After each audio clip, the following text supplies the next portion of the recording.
வணக்கம் மக்களே! நம்ம தமிழ்நாட்ல இப்போ ஒரு புது ட்ரெண்ட் ஸ்டார்ட் ஆயிருக்கு. அது என்னன்னா, ரிட்டயர்ட் ஆன பெரிய டாப் ஆஃபீசர்ஸ் எல்லாம் அவங்க உட்கார்ந்திருக்கிற நாற்காலிய தூக்கி போட்டுட்டு, "ஆள விடுங்க சாமி" அப்படின்னு ஓடுற ட்ரெண்ட் தான் அது.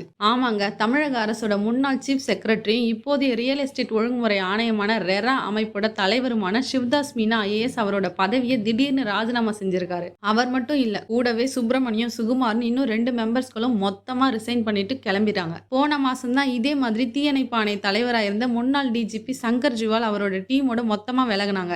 ஒரே மாசத்துல அடுத்தடுத்து நடக்கிற இந்த டாப் லெவல் ராஜினாமாக்களை நம்ம சும்மா சாதாரணமா கடந்து போயிட முடியாது. இதோட பின்னணியில இருக்கக்கூடிய 3 பக்க நியாயங்களையும் இந்த சிஸ்டத்துல இருக்கக்கூடிய சிக்கல்களையும் இன்னும் நம்ம கொஞ்சம் நடுநிலையா அலசி பார்ப்போம். முதல்ல ஆபீசர் சைடுல இருக்கிற நியாயத்தை பார்ப்போம். இந்த சிவ்தாஸ் மீனா, சங்கர் ஜிவால் எல்லாரும் யாரு? 30, 35 வருஷமா எந்த ஒரு பெரிய கரையும் இல்லாம கிளீன் ரெக்கார்டோட சர்வீஸ் பண்ணிட்டு வர ரிட்டையர்ட் ஆனவங்க. இந்த ரெரா மாதிரியான அமைப்புகள் எல்லாம் சட்டப்படி இயங்குற தன்னாட்சி அமைப்புகள். இங்க பெரிய பெரிய ரியல் எஸ்டேட் ப்ராஜெக்ட்டுகளுக்கு அனுமதி கொடுக்கறதுல சட்டம் சொல்ற விதிகளை எல்லாம் ஓரமா தூக்கி வச்சுட்டு, நாங்க சொல்ற ஃபைல்ல மட்டும்தான் கையெழுத்து போடணும் அப்படின்னு கவர்மெண்ட் சைட்ல இருந்து பிரஷர் வரும்போது இந்த அதிகாரிகள் என்ன நினைப்பாங்க? சரி, அப்படியே நாணயத்தோட மறுபக்கத்தையும் பார்ப்போம். ஒரு கவர்மெண்ட்டை நடத்துறதுக்கு மாநிலத்தோட பொருளாதாரம், புது இன்வெஸ்ட்மெண்ட் இதெல்லாம் ரொம்ப முக்கியம். குறிப்பா இந்த ரியல் எஸ்டேட் துறையில பல ஆயிரம் கோடிகள் பணப்புழக்கம், நிறைய பேருக்கு வேலையும் கிடைக்குது. அப்ப ஏதோ ஒரு சின்ன டெக்னிக்கல் ஃபால்ட் அல்லது சிறிய விதிமுறை சிக்கல்ல ஒரு பெரிய ப்ராஜெக்ட் முடங்கி போறது அரசாங்கம் விரும்பாது. கவர்மெண்டோட பார்வையில என்ன இருக்கும்னா, விதிமுறையில கொஞ்சம் அட்ஜஸ்ட்மெண்ட் பண்ணி வேலையை வேகமா முடிச்சு கொடுத்தா ஸ்டேட்டுக்கு நல்லது தானே அப்படின்னு அவங்க யோசிப்பாங்க. அதிகாரிங்க ரொம்ப பிடிவாதமா சட்ட புத்தகத்தை வரி வரியா பிடிச்சுக்கிட்டு உட்கார்ந்துருந்தா வளர்ச்சி பாதிக்கப்படுங்கிறது தான் கவர்மெண்ட் சைடுல வைக்கிற நிர்வாகவாதம்.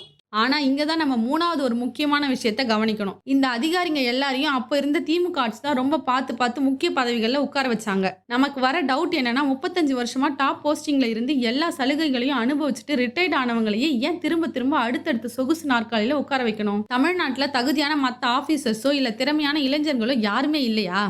ஆபீசரா இருக்கும்போது ஆளுங்கட்சிக்கு விசுவாசமா இருக்கிறவங்களுக்கு கைமாறா ஓய்வுக்கு பின்னாடி கொடுக்கிற செட்டில்மெண்ட் கௌரவ பதவிகளா இந்த தன்னாட்சி அமைப்புகள் மாறிட்டு வருது அப்படிங்கிற விமர்சனத்தையும் நம்ம யோசிச்சு பார்க்கணும். சுருக்கமா சொல்லணும்னா மக்களே, சட்ட விதிகளை மீறவே மாட்டேன் அப்படின்னு அடம் பிடிக்கிற அதிகாரிகளுக்கும், வளர்ச்சிக்கு கொஞ்சம் அட்ஜஸ்ட் பண்ணுங்க அப்படின்னு நெருக்கம் கொடுக்கிற அரசுக்கும் நடுவுல நடக்கிற ஒரு பனிப்போர் தான் இந்த தொடர் ராஜினாமாக்கள்.